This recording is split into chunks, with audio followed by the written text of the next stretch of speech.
Let me show you how easy it is to set up Solana token gated e-commerce experience with Minty app and for your Shopify store. So the first thing what you need to do after installing the app, you need to create the offer.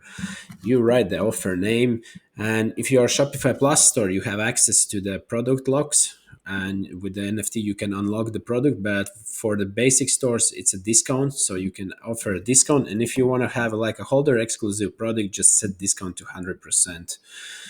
Then, if you don't see here when you select NFT collection, your collection, just send us Magic Eden link in the chat or your soul scan. So then we will add it. And then you just set up the discount and then you select on which products you want to apply it. So I will apply to the multiple and then I just save it. So that's all how you see create the offer. It's quite simple.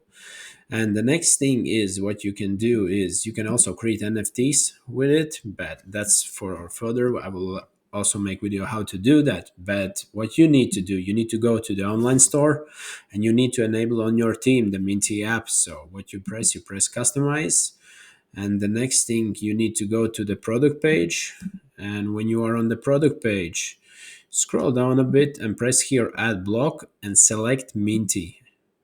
And what you do, you just save and wait a bit. Here it is, 100% holder discount, or you can also rename it on the app if you go back and add photo, add all the titles as you wish and have a description, and then customer just needs to select wallet and that's all. He will have access to that holder discount if he holds specific NFT. If you have any questions, just let us know.